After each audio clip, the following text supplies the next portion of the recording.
Muchas gracias, a ti personalmente y a las entidades convocantes de este congreso y de estos premios, porque me están permitiendo además aprender muchísimo de todas las intervenciones que he tenido el honor y el placer de escuchar, ¿no? Realmente las reflexiones sobre los retos, sobre las carencias, sobre las fortalezas, sobre las debilidades a las que nos enfrenta esta transformación digital a la que, nos está exhortando los fondos de transformación y resiliencia, es interesante, y hacerlo desde la perspectiva que nos plantea Víctor, que es esa perspectiva de la era digital humanista. Yo os quería versar mi intervención, que no va a ser auxiliada por una presentación, sobre cuáles han sido las alianzas que ha habido entre el movimiento de mujeres, el movimiento feminista, y esas transformaciones, esas revoluciones industriales que han permitido y que son clave de ese éxito que ha tenido esa lucha por la igualdad de oportunidades, y que, tiene que conjugarse, seguir avanzando en igualdad de derechos y oportunidades, con esa transformación de forma que, por ejemplo, en la Agenda de Desarrollo Sostenible, sobre la que ha reflexionado Javier Medina, el presidente de la Mesa de Ingenieros, tiene que haber un equilibrio entre las personas, los derechos de las personas y esas mayores eficiencias que nos enfrenta la transformación digital. Porque, y era la reflexión que quería invitarles a hacer conmigo, porque la historia de la consecución de los derechos y el acceso a la ciudadanía de las mujeres, desde luego, no sería ni la misma sin las tecnologías que ya desde la primera revolución industrial nos han permitido desplazarnos físicamente a los colectivos de mujeres a lo largo de la geografía mundial, porque también las organizaciones de mujeres, que el movimiento de mujeres ya ha sido organizado, es clave de su éxito. No podemos situar en la brillantez de personalidades individuales que también han existido en la historia del feminismo, pero no podemos únicamente fiar el avance en esa brillantez de personalidades individuales. Pues bien, esas nuevas tecnologías ahora nos permiten, como han puesto de manifiesto en las anteriores intervenciones, acceder cada vez a más información con menos esfuerzo y a comunicarnos a nivel global con técnicas que cada vez se acercan más a la experiencia real, aunque no la sustituyen, como nos han puesto de manifiesto muy claramente el alcalde y el concejal del Ayuntamiento de Candelera. No podemos sustituir por una realidad inmersiva el disfrute de ir a Candelera y a todos esos pueblos del Valle del Tietar y de Gredos que a mí me encantan, ¿no? Por su paisaje, por su gente, por su gastronomía, por todo lo que han dicho ellos, ¿no? Gracias a esas tecnologías de la comunicación y de la imagen, fruto de los logros de la que se llaman tecnología 4.0, pero también se ha llamado cuarta revolución industrial, las abogadas de Temis pudimos durante el confinamiento seguir asesorando a mujeres que se veían encerradas en sus viviendas con su cónyuge o pareja con antecedentes de violencia. La incorporación de esas nuevas tecnologías de la información y la comunicación no es, y tengo que decirlo aquí, tampoco es una realidad dentro del sector en el que yo trabajo, que es el sector de la administración de la justicia. Eso es una realidad. Hay también proyectos legislativos en marcha, como el proyecto de eficiencia procesal, que trata de paliar estas carencias, pero parece que en el mundo de la justicia estamos muy cómodos y muy cómodas con nuestros miriñaques, con nuestras togas, con estas encajes que tenemos en los puños que se llaman puñetas. Estamos muy apegados al papel y nos cuesta mucho entrar en esos avances que suponen las nuevas tecnologías. Durante el tiempo de pandemia ha sido paradigmático cómo, se ha hecho un curso acelerado en nuevas tecnologías y se ha permitido, por ejemplo, la presencia en juicios a través de cuestiones que estaban muy extendidas en nuestros sectores, por ejemplo, como las videoconferencias, pero siempre con un gran recelo y una gran reticencia por varios factores. Uno de ellos lo ha puesto de manifiesto Paula, quizá esté pendiente una formación de todos los operadores de la justicia en estas nuevas tecnologías, pero es verdad que todavía, en fin, las nuevas tecnologías no nos proporcionan muchas veces la misma información que la experiencia en tiempo real, lo que se llama en el ámbito de la administración de justicia ese principio de inmediación, que es un principio y garantía indispensable dentro de los sistemas de justicia. Pero tampoco encontramos mucha explicación a que cuestiones que ya se pusieron en marcha hace mucho tiempo, como por ejemplo el expediente judicial digital, no sean una realidad a día de hoy en nuestros juzgados y tribunales, de manera que en ese apego al papel que persiste todavía en una estructura ciertamente decimonónica de la Administración de Justicia, para tener conocimiento de incidencias, de acontecimientos que tienen trascendencia en una investigación, en un enjuiciamiento, tenemos que desplazarnos físicamente a las sedes judiciales y acceder al papel. Realmente no se entiende muy bien a día de hoy que siga ese sistema que es propio de otros siglos, ¿no? Inclusive, ¿no? Pero cuando evocamos esta alianza de logros tecnológicos y lucha feminista por el acceso a la educación, al acceso al trabajo, a la participación en la vida pública,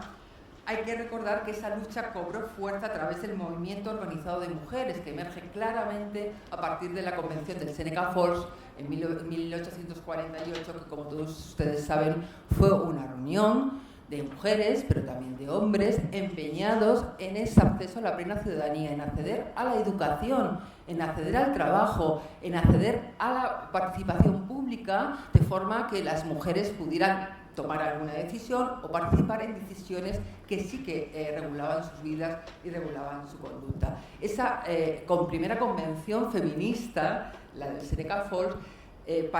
significativamente se celebró en una ciudad, una pequeña ciudad que se caracterizaba por su pujanza en la primera revolución industrial, en una factoría textil, y gracias a esas nuevas tecnologías que en ese momento era la máquina de vapor, la tecnología 1.0, y gracias a los transportes que existían se pudieron desplazar hasta allí a Seneca Falls y imponer esa primera piedra angular.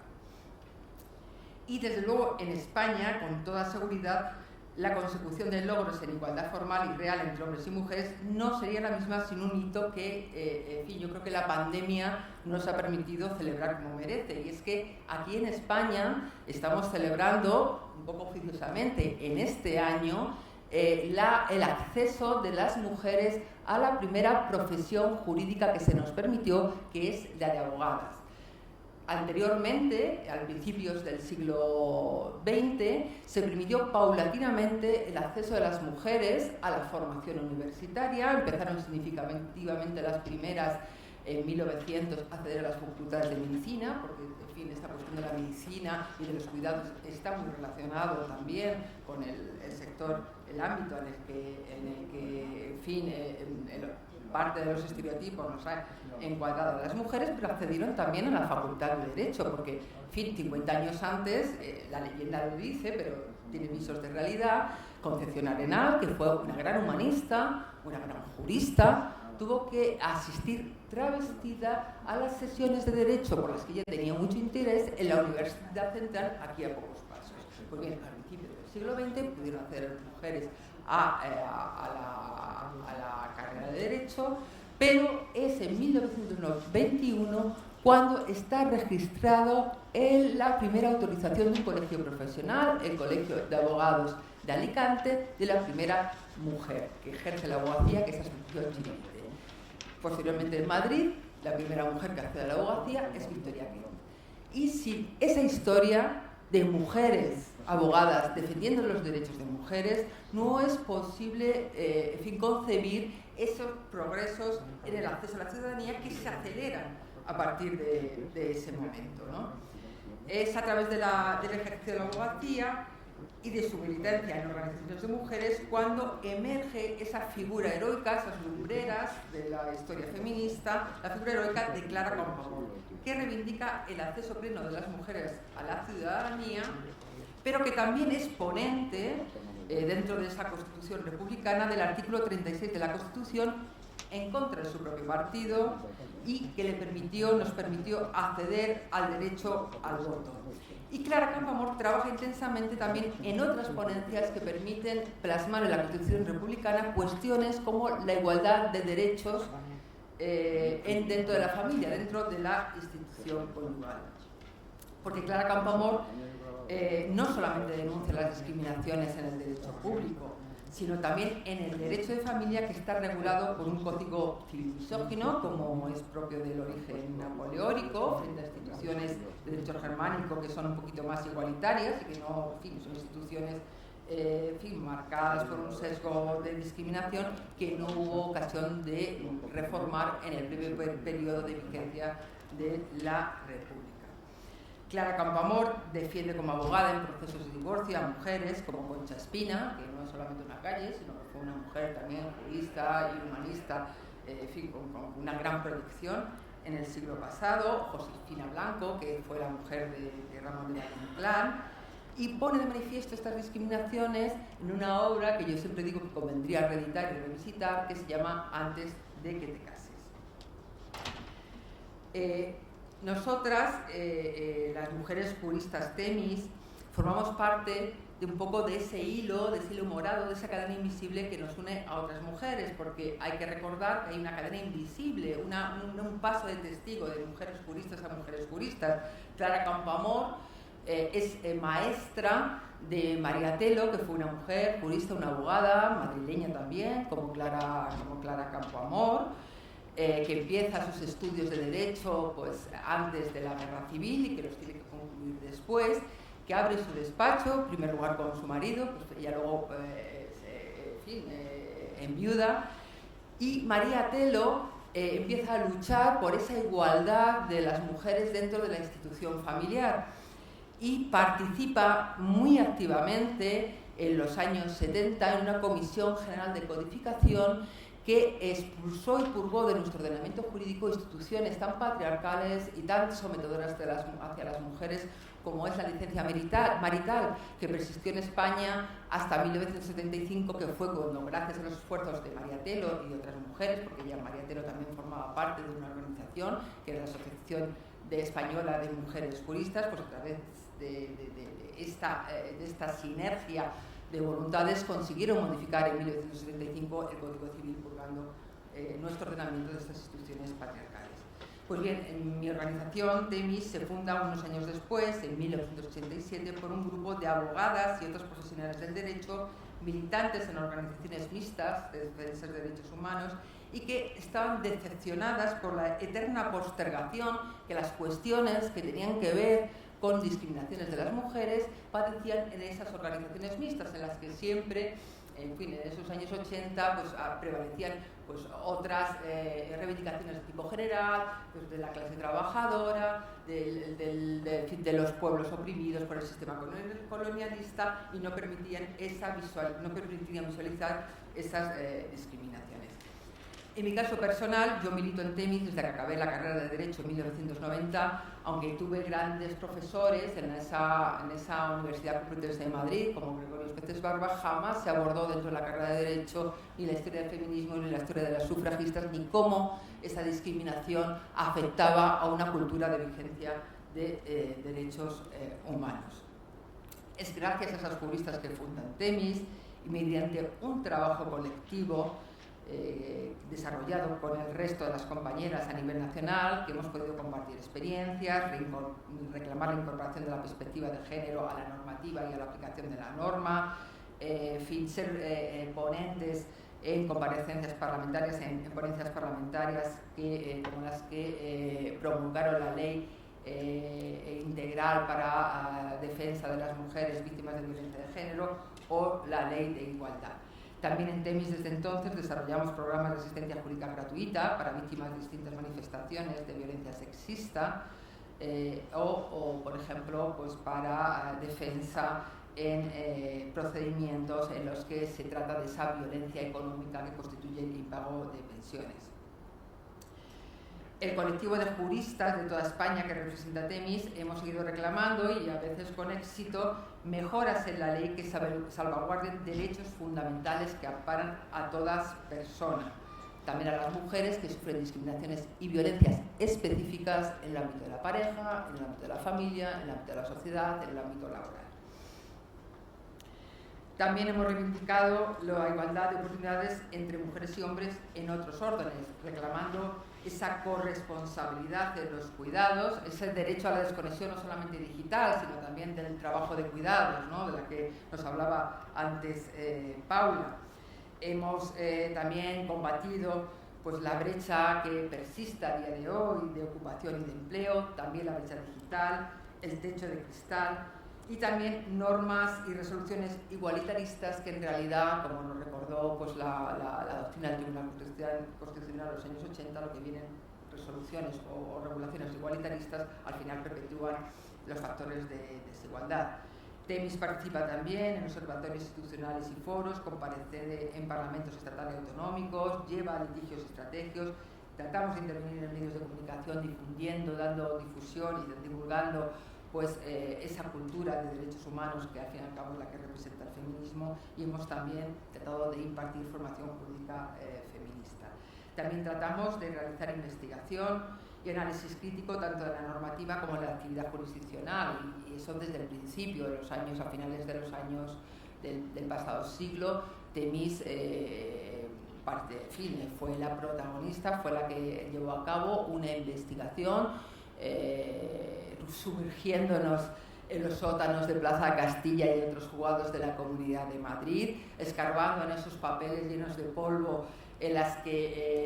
esos expedientes que se habían abierto por denuncias de mujeres y también de hombres que denunciaban violencia familiar. Evidenciamos, pusimos encima de la mesa las primeras estadísticas que demostraban que esa violencia familiar era en gran medida violencia de género, porque un 90% de las víctimas de la violencia familiar son mujeres, y eso nos permitió también pues, bueno, tener interlocución con instituciones y organismos siempre bueno, pues, en esa reivindicación de vigencia de derechos. Ahora, dentro de esas directrices que son nuestro compromiso fundacional, que ha marcado el desarrollo de todas nuestras actividades y proyectos en estos 34 años, como han sido el asesoramiento jurídico gratuito a mujeres, programas de asistencia jurídica, impulso de propuestas que permitan mejorar la defensa de mujeres, nos enfrentamos a esos desafíos a los que nos enfrenta la cuarta revolución tecnológica. Porque es cierto que herramientas, app y tecnologías, como por ejemplo la que nos ha expuesto anteriormente la representante de UNAP, de Marta Chacón, pues nos permiten acceder a información, nos permiten ahorrar tiempo en muchos procesos, pero también pueden convertirse en instrumentos de violencia y de violencia de control que experimentan sobre todo las mujeres más jóvenes. De hecho, el Código Penal en los últimos años se ha ido adaptando y ha ido recogiendo en el Código pues, algunas manifestaciones de esta violencia, introduciendo nuevos tipos penales, porque en fin, una herramienta de comunicación es estupenda, pero en ese derecho a la desconexión muchas veces esa herramienta, esa proximidad de comunicación, porque ahora mismo pues, para enviar comunicaciones no hace falta recurrir al correo del zar, pero claro, estas tecnologías pueden ser un instrumento de lo que se ha llamado hostigamiento, cuando lo que se quiere no es intercambiar comunicación que es necesaria, ese acceso permanente a otra persona, esa vía de acceso para cuestionar constantemente, para mandar mensajes constantemente, para denotar una vigilancia, para ejercer esa violencia de control. Y eso, pues, en fin, hace 11 años tuvo su reflejo en el Código Penal, recogiéndose un tipo específico de acoso o hostigamiento que es facilitado por las nuevas tecnologías. O, por ejemplo, también pues, puede dificultar ese derecho a la privacidad, es el derecho a la intimidad, y puede hacer pues, como, en fin, cuestiones como la facilidad para tomar imágenes íntimas, pues se traduzca en que esa imagen íntima se difunde a todo el mundo mundial con un grave riesgo y un grave daño para la privacidad y la intimidad de la persona cuya intimidad se está vulnerando. También otro reto al que nos enfrentamos es la inducción a sesgos cognitivos y reproducción de estereotipos de género a través de los algoritmos que se utilizan en los motores de búsqueda en Internet y en aplicaciones utilizadas por los empresarios de servicios. Y lo que ponía de manifiesto en la primera intervención, y Víctor Jara en la intervención inicial, no tenemos un marco jurídico estable a pesar de, bueno, de esos avances que pueda aportar esa nueva regulación que en el ámbito español se está proyectando, pero se requiere un mercado que es global, requiere de soluciones jurídicas y de marcos jurídicos globales y también de instrumentos de gobernanza de las redes que impidan que éstas se utilizan para desinformar, para difamar o para todo tipo de actividades criminales, como ha puesto de manifiesto el representante de la Mesa de Ingeniería de Castilla y León, o cuando menos nocivas, por ejemplo, difundir pornografía, que a veces constituye lamentablemente la principal fuente de educación sexual de nuestros hijos e hijas, y el problema es que esta pornografía, bueno, pues en fin, muchas veces se está difundiendo imágenes que naturalizan violaciones, y eso pues tiene que ver también con ciertas formas de nueva delincuencia que estamos encontrando. Y, en fin, es urgente, no se puede postergar más el implementar ese marco jurídico estable. Siempre habrá, y por ejemplo, pues cuando hablaba de que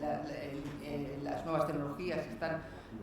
utilizando como una herramienta de difamación, por ausencia de control, pues en fin, nos podemos encontrar con que tengamos un marco jurídico a nivel estatal perfecto,